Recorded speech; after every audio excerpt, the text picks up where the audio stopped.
Hello, everyone. My name is Josh Rickard, and today we're going to be talking about hunting fish kits. So, a little bit about myself. Well, I have a background in digital forensics and incident response. I started in system administration, well, actually help desk, and then moved into system administration. Then got kind of moved over to our security team at that place and focused mostly on digital forensics more than the incident response. But love to write a lot of open source software as much as I can and love sharing that out. I love to also automate everything from my lights to posting on social media. I consider myself a open sourcer and basically love to contribute back to the security community as much as possible. So, in fact, that is me in that um, unicorn, whatever rubber mask. Just FYI. So, why me? Why should you listen to me about this topic? Well, I've fought against phishing at a pretty large scale, from anywhere from, you know, a dozen to up to, man, I've seen weeks where 1,000 different unique phishing emails come in. That's kind of where I focused the start of my career was around phishing, especially at that scale. Back in 2014 and 15, a while ago, no one really cared much about phishing. I mean, everyone always cared, but not really at a huge scale. And during that time, I was actually out to lunch with a friend of mine, and I was mad or upset, just like, man, why can't people understand and forward an email attachment, a phishing message as an attachment? They'd be like, man, that would be awesome if like a user could just like click a button and do it. And I was like, oh crap. So this is about early 2014 and man, I'd say 2 months later, I had the first version of a open source project to report phishing messages. We implemented it at my past job. It went on 17,000 plus different desktops, and it was all in like VB script, and it was kind of crap, but it worked, right? And so during that, I actually released it publicly. And then a few months, or probably about a month later, I had a company fish me or CoFence, and they actually reached out and offered me a position to kind of manage and take their version, which was much better, to the next level. Currently, at that point, they only had 1 million installs or so. I took that from me and my team, of course, of 8 plus people. Took that from 1 million to about 18 million installs globally by the time I left. And I think it's much larger than that now. So I've also automated a lot of phishing response by creating a lot of different tools to interface with Microsoft Exchange, Outlook itself, as well as Gmail and several other tools, both on the client side as well as through Graph API and so on and so forth. So that's a little bit about my background around phishing. I'm still very much a part of that community. I haven't contributed as much because it's not really my primary focus anymore. It's more of a hobby and a passion. So all right, now let's talk about the structure that we're going to talk about today. So there's going to be several different sections. We're going to go through some things, but pretty much what it boils down to is that we're all the same. We're all fighting the same kind of battles, and we're all victims. Everyone has been a victim. No matter if you're the smartest person in the world, you've been a victim in some capacity. Maybe not directly. Maybe your users. Maybe you have been impacted directly. But either way, we are victims. And if you're listening to this talk, this is very much a blue team defense talk. But in that respect, we're all defenders.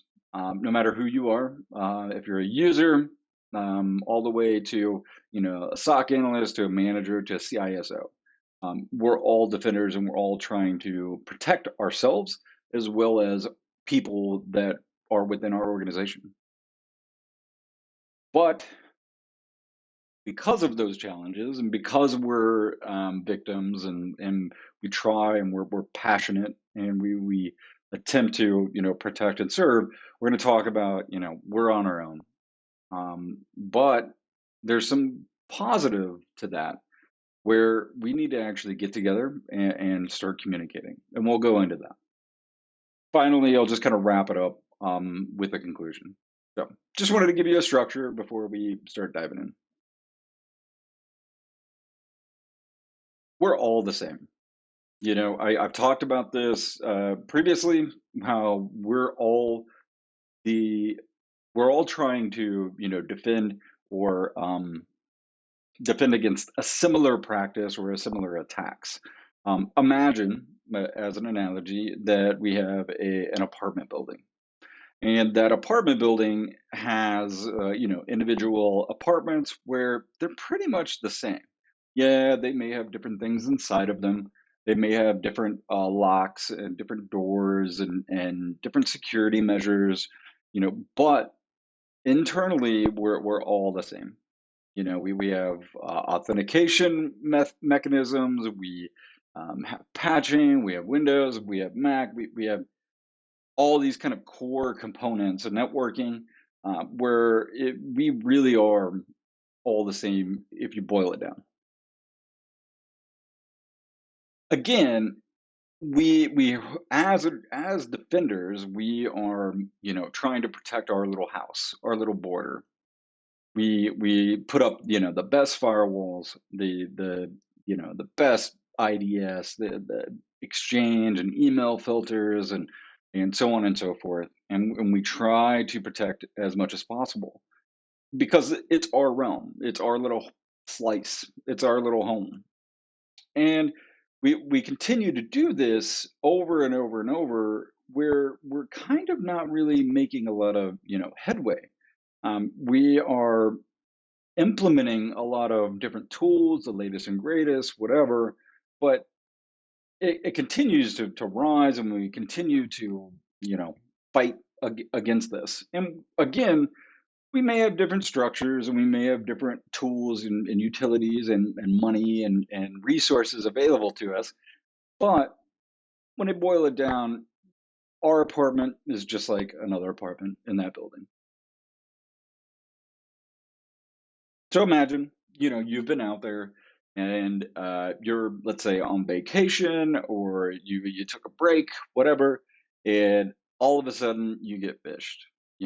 There's a, a mass attempt to try to exfiltrate, or penetrate your network. And so you're out there, and man, you're just trying and trying and trying to defend, but hey, you're on break. And so a lot of the times, if you're in security, you probably know this. It's not typically a 9 to 5 job. It is a life, a lifestyle. And so you probably break out. Maybe you don't. Good for you. And a lot of people are not fortunate enough to do that. But what it boils down to is that, again, we're all in a similar situation, and we're all victims.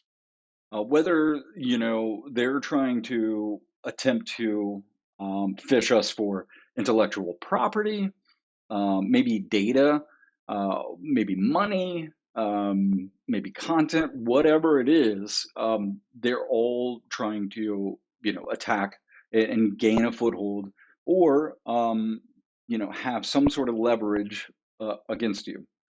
And it comes down to being fairly similar, but we need to actually communicate to make this work in reality.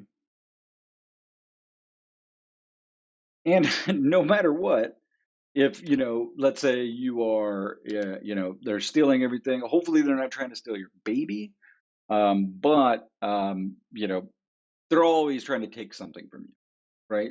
That's the end goal. Why else would they want to?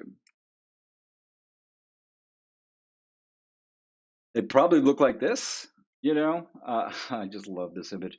They have hoodies and ski masks, right? I mean, maybe, but typically not. You know, um, they're just people just like us. A lot of them, a lot of organizations, or a lot of groups actually have rotation. They have hours. They're on shift, and it's not just some guy in a basement. Sometimes it is, but large scale operations are managed, and uh, some even have paid time off, just like us, or I don't know if they go as far as healthcare or anything like that, but um, they have a lot of benefits, and it is again in a lifestyle. They know when we're on, and they know when we're off. Vice versa. Again, we're always, we are the same, and we're trying to defend against, our organization. We may implement some of the biggest tools out there. We may put the fanciest, locks on our doors. We may put, sensors everywhere. We may even change, physical, appearance of things. We may put, decoys out there. We may do all of these different things, but we're all trying to, defend against our organization and in our little slice of heaven. Typically, when you're in an organization, this is a very, very, high level diagram that I wanted to show where, typically you're going to have some sort of process outlined to defend against phishing, just like you do with, hopefully like tabletop exercises, or, how you handle evidence as far as digital forensics, so on and so forth. So typically you're going to have a user receive that phishing message. They're either going to notify you by, let's say, an Outlook plugin, to report that message, or maybe they're just forwarding it on like they would normally, some way of notifying you. All that typically goes into that centralized mailbox. And part of that centralized mailbox, we may have rude or crude automation around extracting attributes from that message, like the receipt from headers, the senders, the reply to, attachments, links in the body, so on and so forth. At that point, we may do some sort of threat intelligence lookup, maybe in buyer's total, hybrid analysis, wherever it's at. And if we've made a decision that it is malicious at that point, or is suspiciously malicious, we may block it in the firewall. We may take that action, drop that URL, no matter what. Or we may actually go even further, or both, of deleting that message from your that user's mailbox, or all users' mailboxes, whether that's an Exchange or Gmail, or wherever. We attempt to prevent others from falling victim to that threat. So all of this is pretty common, right? Some may not have this automation. It may honestly just be manual process where you're downloading that mail or that email. Open it up in Notepad plus plus or Visual Studio or wherever, and inspecting it manually, doing those lookups, making that decision. Hopefully, you get to the point where you can automate that. It'll speed up your response and your capabilities a lot, so you can focus on other things. But if you can't, I totally understand. I've been in that situation. We also, as part of our defense, we attempt to automatically try to to train our users. So I'm not saying that you have to, but I think that training users is a very good thing. It's all opinionated. There is some science behind it, but there's also a lot of opposite views of that. But I think that you can train and you should train. I've actually written several blogs about this where you need to train your users, but you need to not punish them for failing. Right? It is literally a game. Gamification of you know defense. Make them be part of the organization. Make them have um, passion for protecting themselves as well as everyone else in the organization. So I won't go into too much detail with that, but I love this image. um, I don't know who made it or where it came from, but if you can't, IT department congratulated me on not opening the phishing test email today. Me who hasn't checked my email today. I just think that's awesome. So we've all been, attacked, right? Both from a vendor perspective, as well as, physically, or I mean, not physically, but like, from a phishing attack. But we've all seen these kind of, new tools being thrown at us all the time, like blockchain enabled or zero. I mean, zero trust is kind of a thing, but quantum, I just threw out a whole bunch of things, but neural network detection, so on and so forth. I think that, we see all these words all the time, but, do they really solve anything? Some of them may, but at the same time, they're kind of overwhelming, right? We're again all being attacked, no matter where we're at, whether it's from a vendor side or from the actual malicious attackers. But we're always trying to we want to defend as much as possible. So before we get into too much more, I wanted to kind of give you a baseline of what I'm talking about. When we talk about phishing kits, we need to understand what that means. A phish kit is typically going to be a zip file or some sort of file that, or even a phishing as a service, the PaaS, that is the thing. But it's going to be a set of files that can be easily deployed by a threat actor that maybe mimic a service like PayPal or Office 365 or some bank or wherever, whatever it is. But what they do is they can actually upload that zip file up to the web server, extract it, and then all their files are right there ready for them, and they just have to do maybe a little bit of configuration, like modify a text file or a JSON file, and they're off to the races. That's it. And those kits are, vary in complexity. They have a lot of other features, and we'll go into that. But I want to give you a baseline of what it looks like, or what it contains. My explanation of what a baseline deployable web app is going to look like, or what a phish kit is a deployable web application.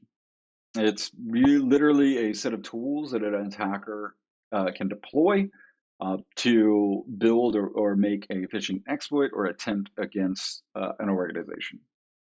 So you can think of, again, it's that zip file that's super easy to deploy. Some even have automation, around them. Just depends. Typically, they're going to have, some sort of image folder there, because they don't want to actually call back to PayPal or whatever that organization they're trying to mock, because they can actually track that. So what they do is they'll embed those images in a folder and reference them from there. Additionally, they're going to have like an htaccess file. If you're not familiar with htaccess, basically says who can access these files, or who can access this site. They'll typically deny a lot of ranges because those are known bots, like from Google or from wherever. But typically they're pretty static. But I'll show you in a little bit why we should pay attention to those. They also will have like a robots.txt. Again, these are typical web files that you will find. Basically, hey, these are the user agents that we will allow. In this example, they're allowing all, but a lot of the times they'll try to restrict those, like restrict Python as a user agent in any request, so on and so forth. They'll also, disallow access to certain files or certain paths on that site. Funny enough, they don't actually. Well, a lot of times they do not disallow access to the .zip that they uploaded and extracted. So this becomes a extremely valuable resource for us. Again, they'll have some crude.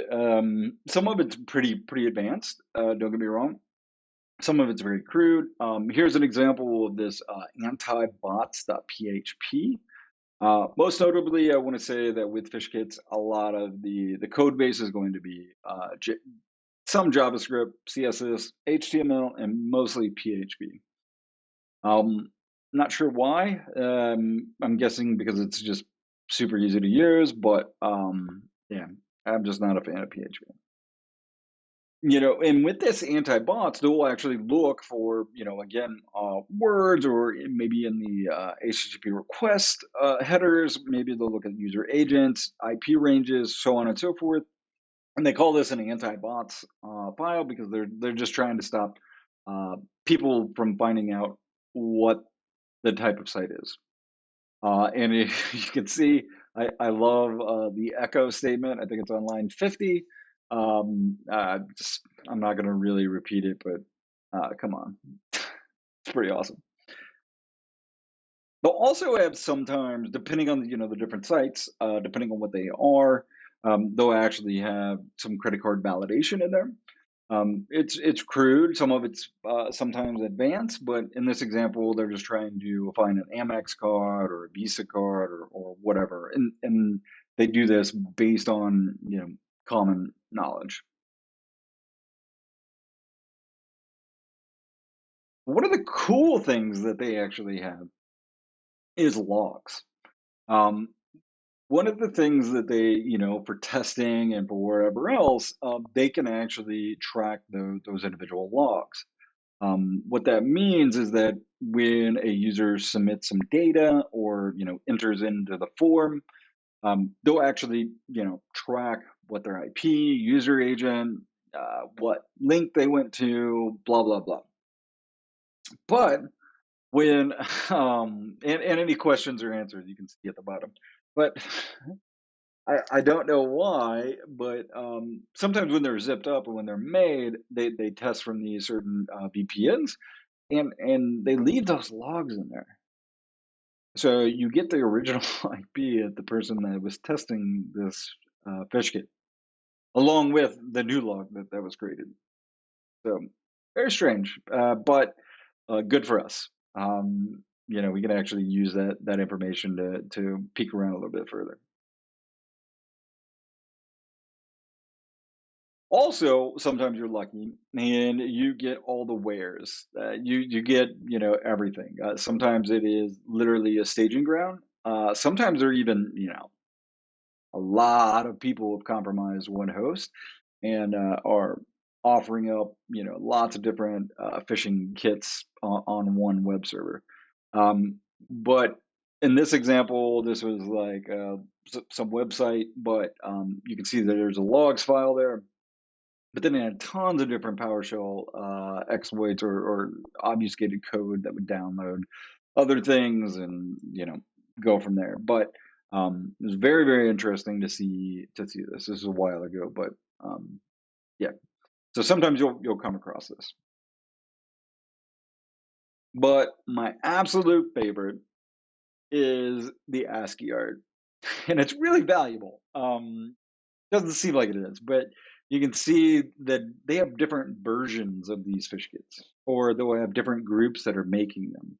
And you can actually track that over time, which is very, very interesting.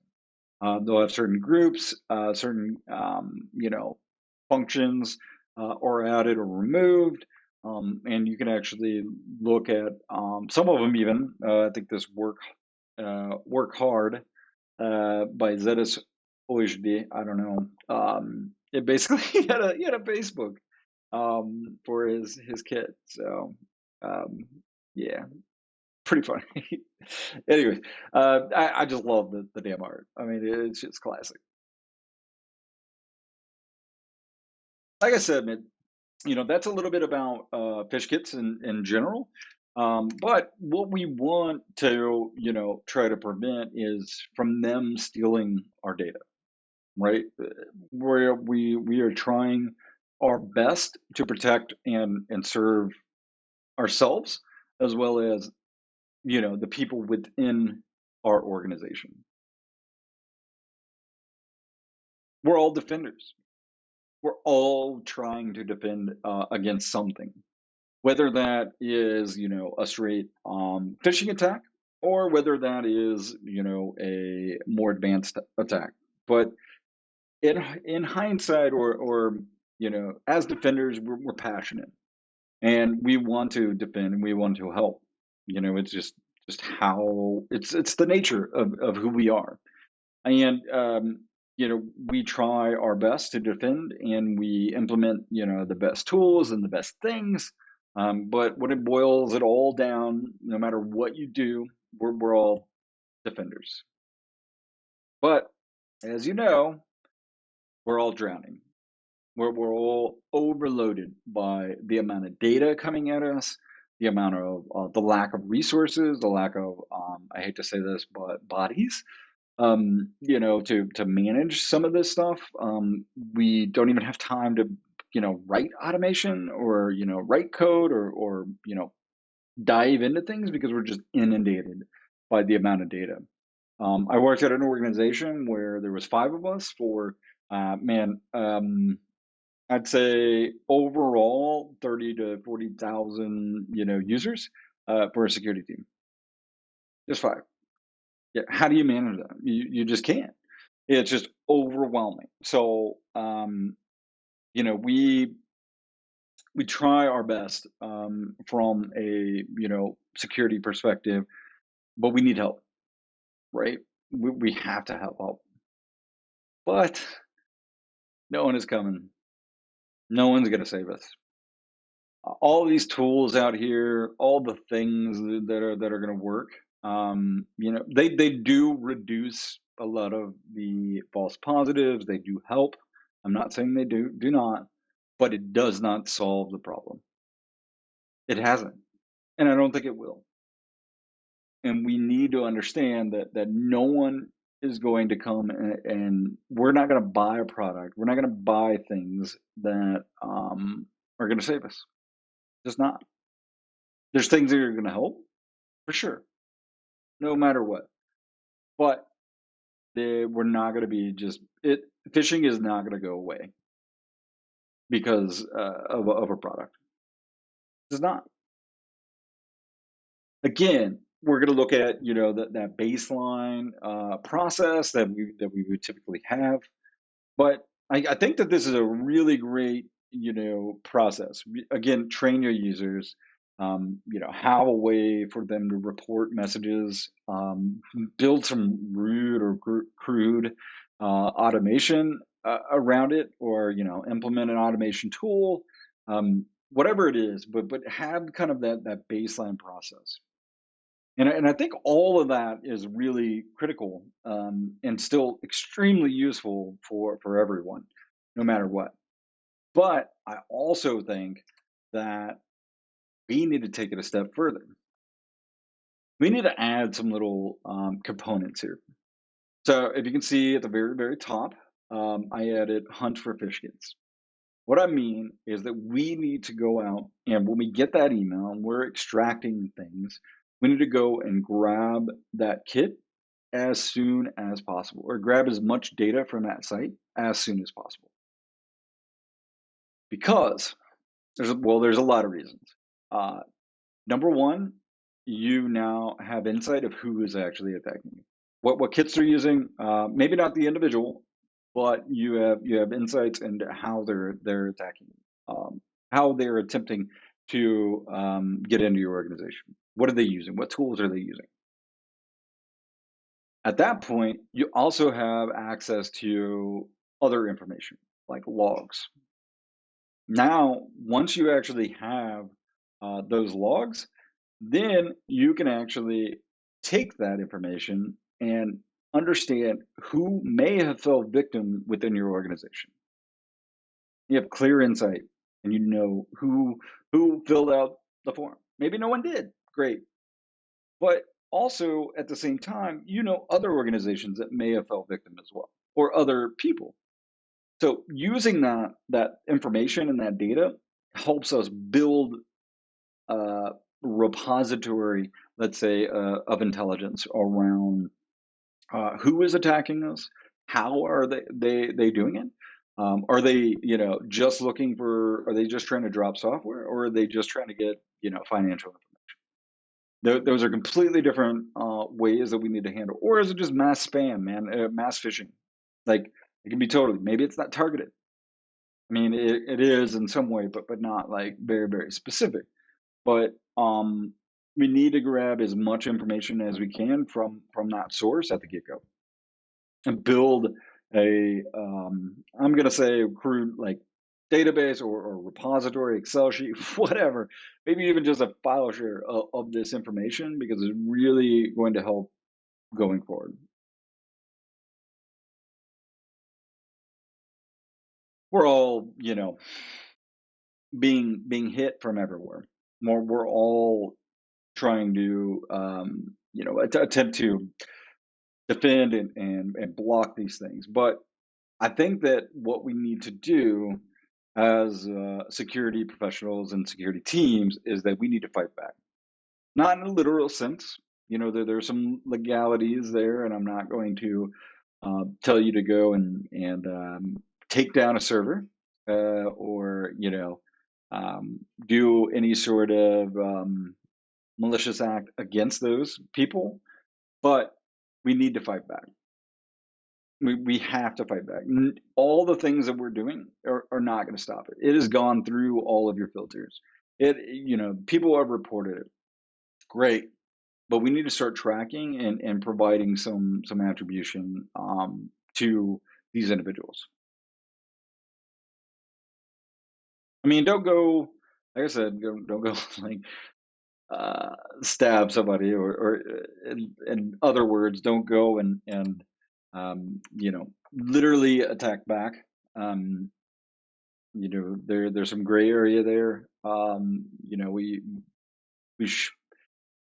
I don't know. Yeah, hack back or not is up to debate. But there's some legality issues you have to be worried about. But we need to fight back, and we need to take that information that we have gathered from those kits and fight back in a real way. And I understand, you may not have time. You may not have the resources to do so.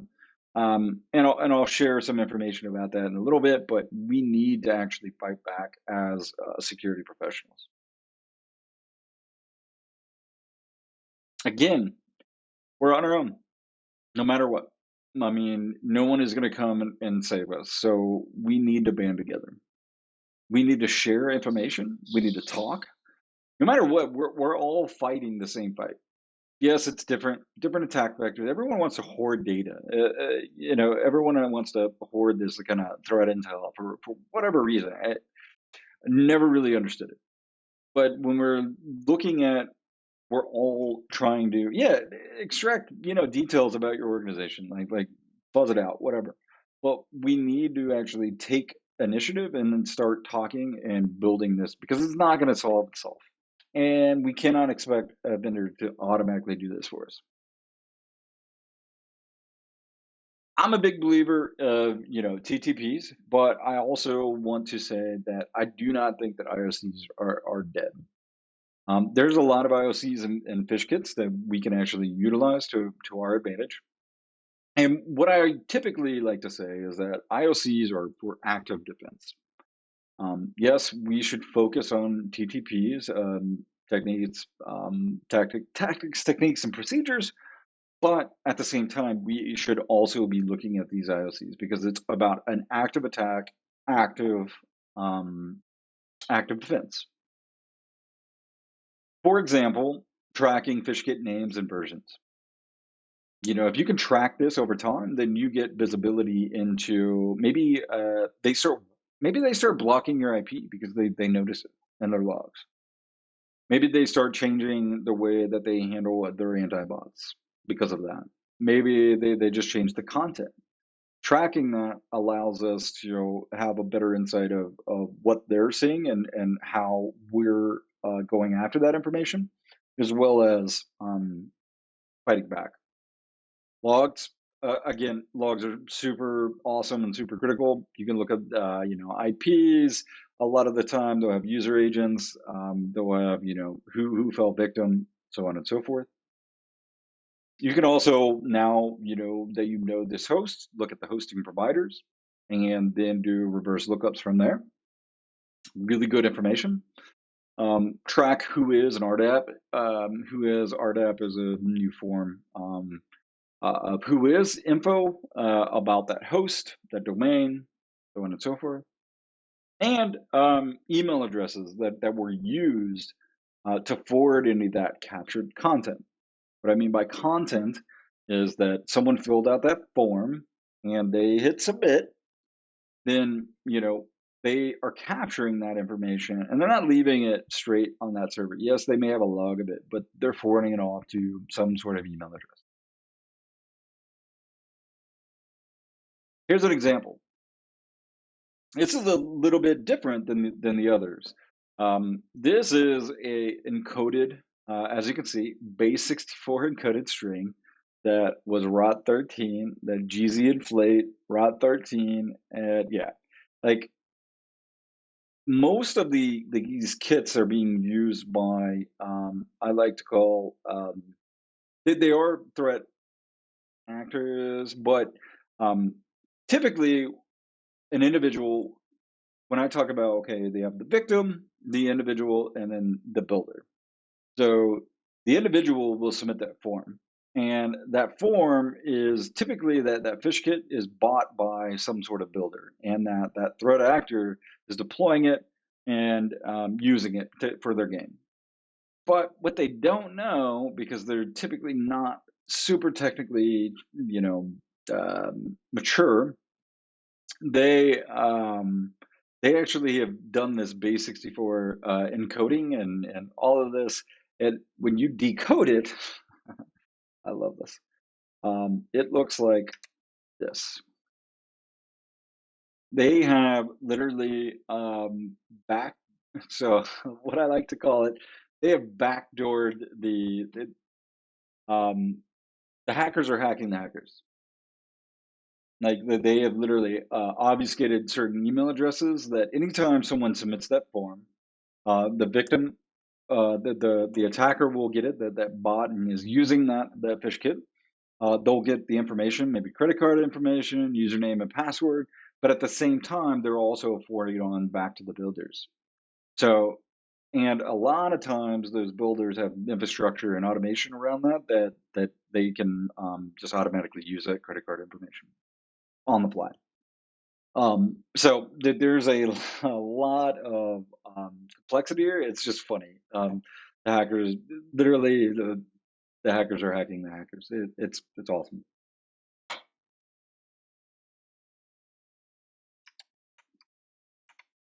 Again, we're all in the same boat.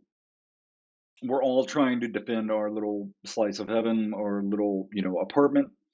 We again have different locks, different tools within our organization, different capacities, different resources, both physical and virtual.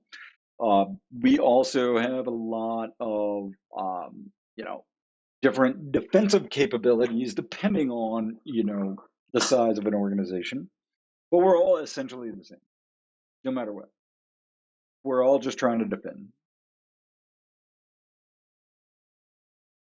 what I think that we need to go and start doing is taking this approach where we're gathering this information as much as possible from the get-go and start collecting it. Man, even if you're just hoarding that information, that's fine. I mean, ultimately, you need to have the baseline image that I showed previously without the hunting for fish kits. You need to have a way for a user to, report a message. You need to have some sort of extracting automation. You should, automate the looking up of those IPs or whatever in your threat intelligence or tip or wherever. And maybe even go as further, hey, if it's malicious or whatever, block and firewall and delete from Exchange. Have like some crude automation around it. But I also think that we should start collecting this information as much as possible. And there's a lot of different ways that you can do this. Once you do that, you need to share that information. We're all trying to protect, the the whole. Again, we're all different. We're all different, but we need to protect each other because no one else is going to come and save us. So we need to save each other. You may work, a different location, let's say energy or finance or wherever it is, or in government. They have different threat models. And so we need to still, though, protect because some other organization, some other apartment building may get broken into, right? So we've already seen that. We have encountered this. Typically, a threat actor will go from one to the other. They'll just keep going down the list. And so we can use that information that someone higher up in the food chain, maybe they were the first to get attacked by this way or whatever. We need to start sharing that information.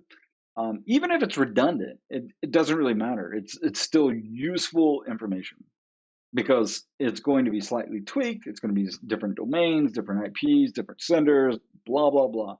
But we can start tracking this information across different orgs and how they're actually fighting or how they're attacking across verticals.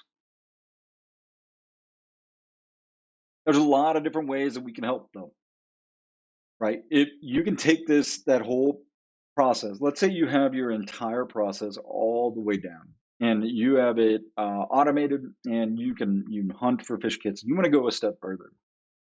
I've taken it a step further in my own regard where I can start pulling data from certificate transparency logs or who is information. Look at every single domain.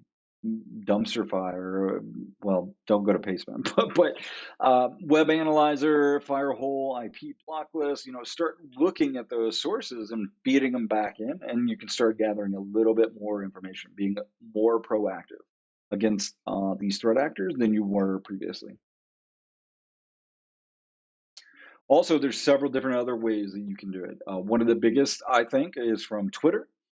You can use these hashtags and actually, like opendir means open directory or open index. Or have you ever seen a page where it says index of and it lists all the files? That's an open directory. You can search for just fish kit or phishing kit. And you'll get a lot of different people posting online and sharing that information back. And that's what we need to get to. We need to take that information that we've gathered and start sharing it back as soon as possible. So other researchers, other people that can start building detection rules can capture and track this information. Here's some examples. Here's from Twitter. You can see that they're using phishing kit, whatever, opendir, and they're sharing these URLs and they're sharing. Sometimes they're doing screenshots and all that. You don't even have to get to that, but just share that URL and share the path of, hey, we just saw this. We're seeing, someone trying to redirect a Chase or PayPal, wherever it is. Here it is. Let others do it because they love to do it. I love to do it. So to share it back is always going to be useful. One of the things that I wanted to do to help you all is I created this little tool. It's all in Python, but it's called TweetFish. You can go out there and use it. You'll have there's some directions about like getting Twitter information. You'll have to get some API keys, but you can actually once you configure it,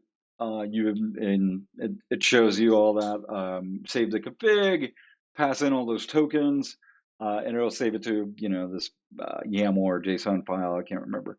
And the next time that you get any sort of URL, then you can actually just all you have to do in your command console or whatever is tweet dash fish, tweet, and then the URL. That's it. And it'll post to Twitter for you. All you have to do. So the next time you get a phishing email, you see some sort of URL, then you just paste it in there along with that command and then go on to the next one. But at least you're sharing it. It's very quick, very and unobtrusive. Like it's not going to mess with your operations, your day to day. It is just going to share that information as quick as possible, so others can start investigating. If you just don't have time. Also, I want to say that you can send it to me. You can send it to this email address. Is my email address. It is L0PHIUS at protonmail.com. And I will look at it. Forward that email to me, send me a link, whatever. I'll start looking at it. And I'm currently hooking it up to some automation anyways. So send it off, man, and I'll take a look at it and I'll gather the data and post it back and share it out. Just you need to share this information. We have to start protecting each other. There's also a lot of other tools out there to help automate some of this. You have Phishing Catcher, Phishing Kit Hunter, Stockfish. I mean, there's tons and tons and tons. Just go on GitHub and search like all GitHub for the word phishing or fish with PH. Oh man, there's tons of tools, tons of utilities, tons of databases of phishing. Shit, I mean, sorry, there's a repositories of phishing kits out there that you can look at.